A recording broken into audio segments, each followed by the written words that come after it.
पुढची बातमी आता आपण पाहूया। बातमी हिंगोली मधली आहे। दंड थोपटणाऱ्या आमदाराला ठोकून काढा, दुरून ओरडणारे लोक चावत नाहीत असं म्हणत सुजात आंबेडकर यांनी आमदार संतोष बांगर यांच्यावर जोरदार हल्लाबोल केलाय।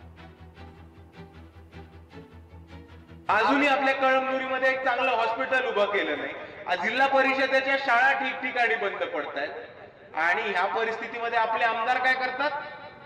आपले आमदार त्यांचा दंड ठोकतात। आता या दंड ठोकणाऱ्या आमदाराला ठोकून काढण्याची जबाबदारी तुमच्या सर्वांची।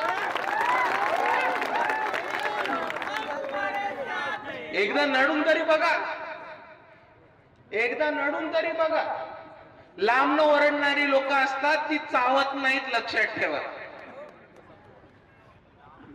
नुसतं दहशत निर्माण करणार, भीती निर्माण करणार।